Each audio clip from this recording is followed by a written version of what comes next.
আসসালামু আলাইকুম। নবম এবং দশম শ্রেণীর জন্য হাসান একাডেমি নিয়ে আসছে ত্রিকোণমিতি 9.2 এর অঙ্কগুলো বোর্ড বই অঙ্কগুলো সমাধান। সেই দৃষ্টিকোণ থেকে আমরা আজকে সমাধান করব বোর্ড বইয়ের 24 নম্বর অঙ্কটা। আর 24 নম্বর অঙ্কটা বলছে cos square minus sin square equal 2 minus 5 cos। এটা নোট হলো যখন থিটা সূক্ষ্ম কোণ। তো আমরা যদি এই কাজটা করতে যাই তাহলে মাঝখানে ইকুয়াল পদ বাদে হবে। এখানে আমরা যদি এই অঙ্কটা সমাধান করতে যাই প্রত্যেকটা অক্ষরগুলাকে একরকম করতে হবে। দেখুন এখানে cos, এখানে cos, কিন্তু এখানে কি sin। তার মানে আপনি যখন অঙ্কটা করবেন সবগুলা হয় cos করতে হবে না সবগুলা কি করতে হবে sin করতে হবে। যদিও এই cos এর sin করা সম্ভব না কারণ cos এর স্কয়ার নাই, কিন্তু এখানে cos এখানে cos, শুধু sin কয়টা একটা। তাহলে আমরাকে কি করব, প্রথমে এই সাইনটাকে কি করব cos বানাবো। তাহলে আমরা কিভাবে করব দেখেন। তাহলে আমি এখানে cos স্কয়ার ঠিক লিখলাম, মাইনাস এর মাইনাস, এই sin স্কয়ার কে cos করব। তাহলে sin স্কয়ার হলো 1 মাইনাস cos স্কয়ার, আমি sin স্কয়ার কে cos স্কয়ার সূত্রে রূপান্তর করলাম। তাহলে এখানে খেয়াল করেন এই মাইনাস এর মাইনাস ঠিকই আছে। তাহলে এখানে এই sin স্কয়ার কে কি করলাম cos স্কয়ার করলাম। তাহলে sin স্কয়ার হলো কি 1 মাইনাস cos স্কয়ার, একটা ব্র্যাকেট দিলাম। আর ইকুয়াল পরে কি আছে 2 মাইনাস 5 cos। এবার খেয়াল করেন এই cos স্কয়ার ঠিকই থাকবে, এই ব্র্যাকেট আগে আছে মাইনাস ঠিকই থাকবে। এবার আমি শুধু মাইনাসটা সবগুলোর সাথে গুণ করব। তাহলে এই মাইনাস ঠিক আছে 1 1 ব্র্যাকেট উঠিয়ে দেব। এবার এই মাইনাসটা গুণ হবে কার সাথে মাইনাসে, মাইনাসে কি হবে প্লাস, প্লাস হবে কি cos স্কয়ার।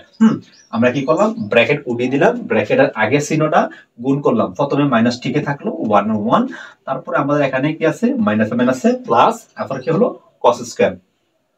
তারপর দেখেন ইকুয়াল পরের গুলো আমরা আগে নিয়ে আসি। ইকুয়াল পর আছে এটা 2 প্লাস এর, আগে নিয়ে আসি কি স্যার মাইনাস এর। ইকুয়াল পর আছে মাইনাস এর 5 cos, আগে নিয়ে আসলাম প্লাস এর 5 cos ইকুয়াল 0। এখানে থিটা হবে 5 cos ইকুয়াল 0। তার মানে আমরা ইকুয়ালের পরের গুলো নিয়ে আসলাম, ইকুয়ালের পরে কিছু নাই বিদায় আমরা এখানে কি দিলাম 0 দিলাম। এবার আসেন আমরা এখানে কি করব স্কয়ার গুলো একদিকে স্কয়ার গুলো। এখানে দেখেন cos স্কয়ার যোগের একটা যোগের একটা, তাহলে দুইটা হলো cos স্কয়ার মানে 2 cos স্কয়ার। তারপর দেখেন এই cos স্কয়ার, এটা নিয়ে আসলাম এটা নিয়ে আসলাম, একটা এনে একটা, দুইটা cos স্কয়ার।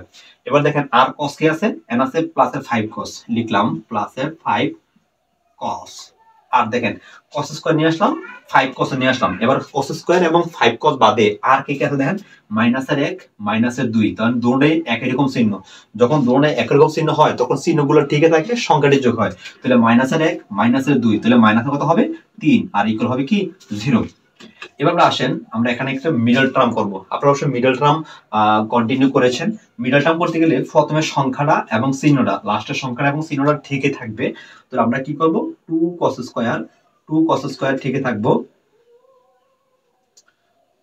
এই যে প্রথমে সংখ্যাটা এবং সামনে চিহ্নটা ঠিকই থাকবে, তারপরে মাইনাসের 3 ইকুয়াল 0 ঠিকই থাকবে। তাহলে আমরা কি করলাম সবসময় মিডল টার্ম করতে গেলে আপনি এই একটা সিস্টেম ঠিক রাখবেন যে প্রথমে সংখ্যাটা এবং সামনের চিহ্নটা ঠিকই থাকবে, মাঝখানে একটু গ্যাপ দিবেন বেশি করে, তারপরে লাস্ট চিহ্নটা এবং সংখ্যাটা ঠিকই থাকবো।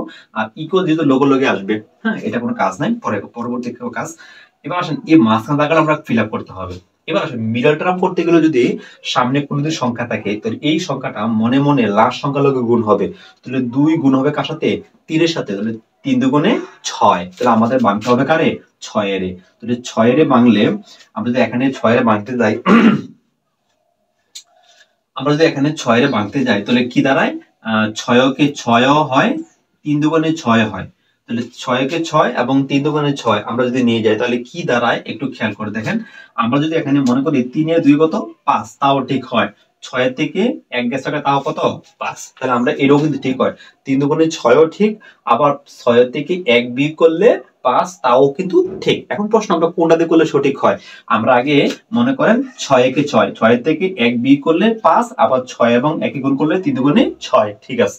তাহলে আমরা এখন কি করি আগে বসাবো 6 পরে 1, মানে আগে বসাবো 6 কে 6, 6 এবং 1, 6 এবং 1 বিয়োগ করি, মাঝখানে কি আছে cos, এই দুইটাতে cos যুক্ত করে দেব, cos যুক্ত করে দেব।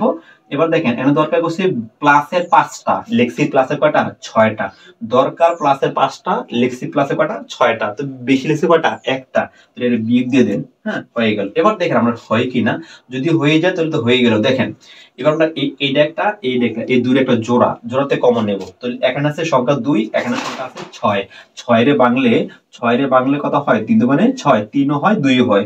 তাহলে এখানে কি আছে 3 ও আছে 2 আছে, তাহলে এই 2 কমন, এখানে 2 কমন, কাটাকাটি করা যাবে না। হ্যাঁ, 2 কমন। এখানে cos ছিল, দেখেন এখানে cos আছে একটা পাওয়ারে, এখানে cos কটা 2টা, তাহলে এখানে কি কমন যায় একটা করে cos ও কমন যায়।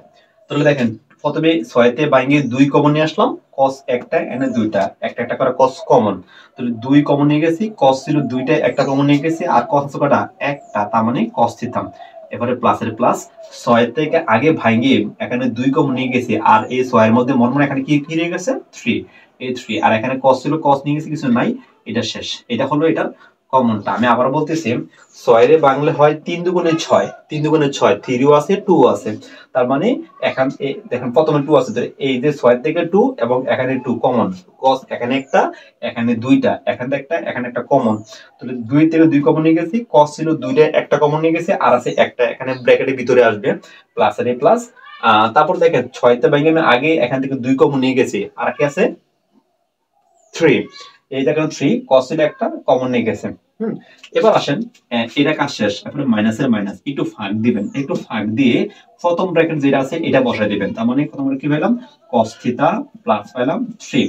এবার দেখেন এটা কি বলবে এখানে, আমি এখানে কিন্তু একটু ফাঁক দিই, এই মাইনাস দিব, মাইনাস দিয়ে একটু ফাঁক দিয়ে প্রথম ব্র্যাকেটের সংখ্যাটা এখানে বসাই দিলাম। এখানে দেখেন আপনি কিন্তু এই সংখ্যাটা এগুলো সম্পর্ক, এই সংখ্যাটা এগুলো সম্পর্ক দেখেন কি কি মিলে, cos cos মিলে, এখানে কিন্তু বেশি নাই কাটায়, বেশি আছে 1, দেখেন কি আমরা মিলে কিনা, এই মাইনাসের 1টা গুণ হবে, মাইনাসের গুণ করলে cos কে cos, তারপরে প্লাসে মাইনাসে মাইনাস, 3 কে 3, তার মানে হয়ে গেল।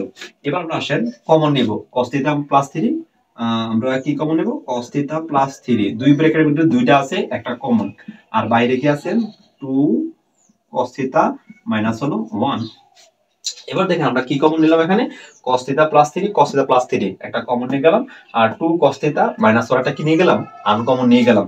শিক্ষার্থী বন্ধুরা দেখেন এই জিরোর এইটা পাই, এই যে আমরা হয় লিখবো কি cos থিটা প্লাস হলো 3 ইকুয়াল 0, এই দুটো এটা পাই, এটা হচ্ছে অথবা, আমরা এখানে লিখবো অথবা, অথবা কি লিখবো 2 cos থিটা মাইনাস 1 ইকুয়াল হলো 0। দেখেন এই জিরো এটা পাই হয়, এই জিরো এটা আছে অথবা, আমরা হয় এবং অথবা দিয়ে লিখে নিলাম, আমরা এখন করে নেব। দেখেন মাঝখানে ইকুয়াল থেকে কত বাদ দিয়ে হবে, তাহলে কি লিখবো cos থিটা ইকুয়াল আগে সেটা 3 টা প্লাসের, পরেরটা কি মাইনাসের। অবশ্যই এই ত্রিকোণমিতি অঙ্কের ক্ষেত্রে যদি কখনো থিটার মানটা মাইনাসে বার হয় তাহলে গ্রহণযোগ্য হয় না, তাহলে আমি এখানে লিখে দেব কি গ্রহণযোগ্য নয়।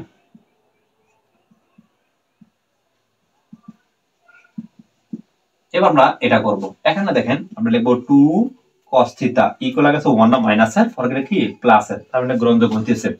এবার আসেন আমরা লিখবো কি cos থিটা ইকুয়াল আগে 2 গুণে পরে লিখব ভাগে। এবার আমরা কি করব cos থিটা ইকুয়াল আবার cos লিখবো, sin হলো 30 ডিগ্রি মান হাফ, হ্যাঁ, আর cos হলো কত ডিগ্রি মান হাফ, cos হলো 60 ডিগ্রি মান হাফ হবে, এটা কাটা, তার মানে থিটা মান কত পাইলাম 60 ডিগ্রি পাইলাম। আমাদেরকে বলছিল থিটা মানটা সূক্ষ্ম কোণ মানে 90 ডিগ্রি চেয়ে কম, তার মানে 90 ডিগ্রি কম 60 ডিগ্রি, সুতরাং থিটা মানটা হবে 60 ডিগ্রি। আশা করি আমরা এই 24 অঙ্কটাও বুঝতে পেরেছি।